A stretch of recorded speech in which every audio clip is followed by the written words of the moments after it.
My name is Friba Rezayee. I was born and raised in Afghanistan, and at the age of 18, I became the first woman to represent Afghanistan at the 2004 Athens Olympic Games.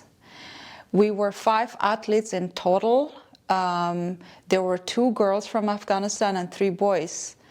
Because my competition was before the second girl, that put me on the record for the first woman from Afghanistan to compete in the history of Afghanistan and the IOC. When I was selected to represent Afghanistan at the Olympic Games, I was honored, and that was the biggest moment in my life, and also the most important moment in my life, because I was representing a country that they never had women athletes at the Olympics before. And that was a dawn for women's sports. And I was honored, I was privileged. It was very important for me as well.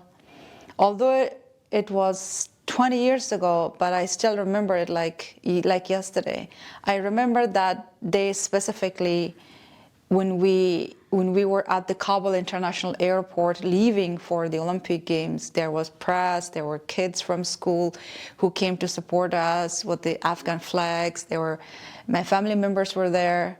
So it was really important, because to me it was like just going to the moon, like where the astronauts take off. Everybody's there to support them. For me, it was like that as well. And when I got on the mats at the competition, I competed against the 4 times world champion from Spain. It was really special. I trained very hard for that. And I wanted to do that. And I wanted to represent Afghan women at the sports arena. And when I returned from the Olympic Games, that was a sports revolution for women and girls in Afghanistan. I saw that hundreds of girls joined sport in Afghanistan, the different sports. They started playing basketball, volleyball, soccer, football, martial arts in particular. And I saw that the changes it was making, the important and critical changes it was making.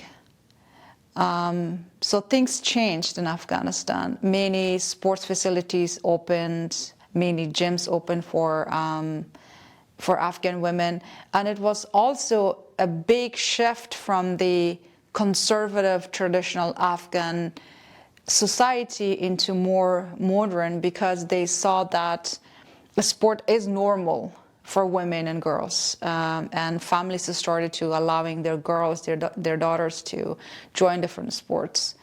So it was definitely a sports revolution.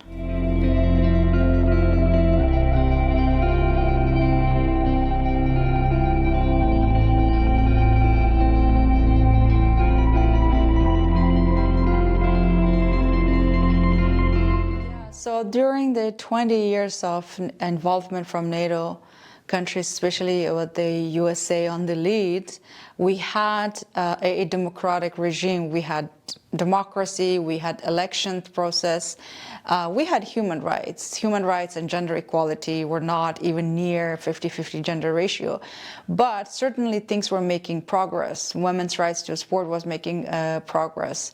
So in the past 2 decades, we actually believe that things are going to progress from now on. We actually believed in the NATO countries' mission to defeat the Taliban, to defeat the totalitarian regime where people can have rights and democracy and freedom.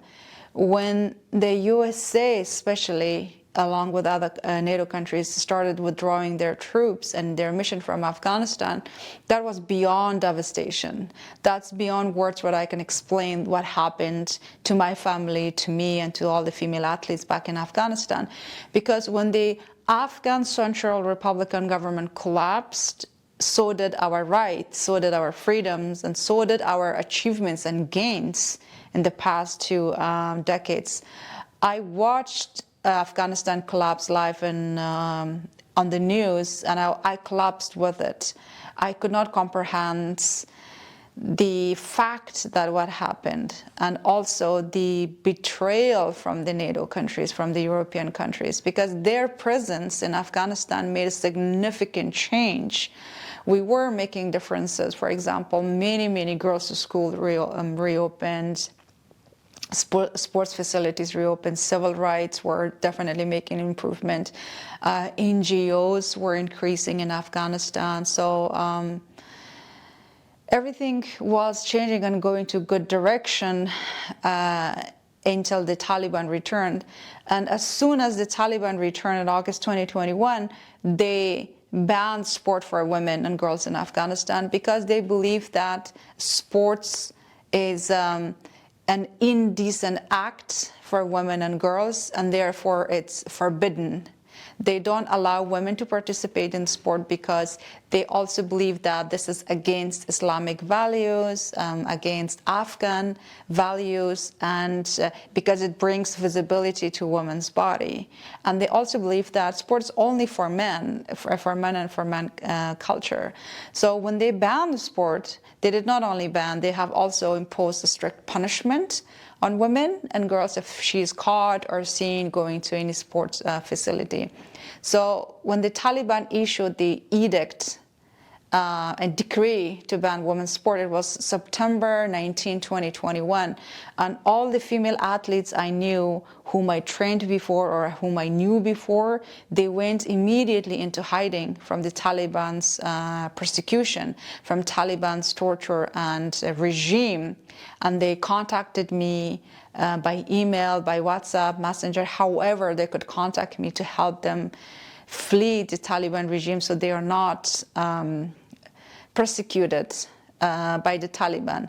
And the punishments that Taliban imposed, and they are still current in Afghanistan, they consist of flogging, torturing, and imprisonment for women if she plays sport now. I founded Women Leaders of Tomorrow. It's a nonprofit organization based in Vancouver, British Columbia. And I'm also the executive director of the organization. Our goal is to support Afghan women through sports, scholarships, and also education, mostly. So we find scholarships for women in Afghanistan to come to study in Canada. So far, we were able to secure 28 full-ride scholarships, and we were able to leverage over $3 million last year for girls' education on scholarships at different Canadian education institutions. For example, the University of British Columbia, independent schools, colleges, and we also have a sports program. What changed is that we founded this nonprofit just a few months before the collapse because we were not expecting the Taliban's return and we were not expecting that our government would collapse. So we had in-person physical training for the Afghan women's national team, the national judo team. So they had physical training inside the dojos, inside the judo centers. When the Taliban came, they shut down all girls' dojos. So we switched our physical training to online training, and our 2 female athletes' houses were raided particularly by the Taliban because they were looking for any documents that could identify them as female athletes so they can punish them for playing a sport. And I worked really hard. I worked day and night, and I found scholarships for them, and I was able to bring them to Canada to study and to have access to education. So all our in-class classes have also been cancelled because of the security reasons. So we switched all our classes online as well. And within the organization, Women Leaders of Tomorrow, we have an online education system, a teaching and learning platform. It's called Afghanistan Learns Online. So we are doing everything online now because the internet is the only source that we have to support, to use it as a tool to provide access to education for women and girls. And the internet is incredibly important now. It's like water you need to drink to survive.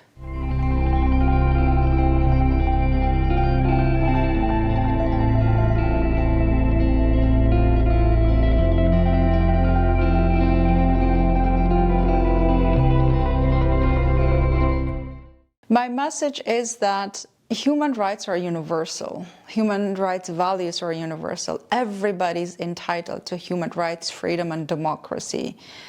The Taliban issue is not Afghanistan issue. It's a global issue. We need to be able to defeat the Taliban because they are bringing the ideology which is very dangerous, which is very deadly. It's completely against the Western values, against all the hard work of the European nations who worked and fought for democracy and freedom. My message is that Afghan female athletes are also as important as any other athletes in the world. We're also worthy of the support, of the help, and the resources. The gender equality applies to us as well. We should be able to enjoy gender equality in sport as well, because at the end of the day, it's the same principle, it's the same value, because we're also human beings.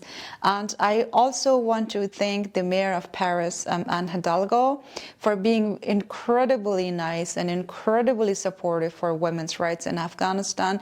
And she's very knowledgeable about what is happening in Afghanistan and how women are suffering under the Taliban regime. That is my message, and also because again, at the same day, we're all same human beings, and we also deserve freedom and respect. I want every woman in the world, especially European women, to stand with women and girls in Afghanistan, because the situation is dire in Afghanistan. It's worse than we can think, actually, and Taliban are more dangerous than you think. And they are capable of violence. Right now, the Taliban have monopoly over violence and over weapon and over power in Afghanistan. So we need to support the women and girls in Afghanistan in order to restore, keep the democracy and human rights alive.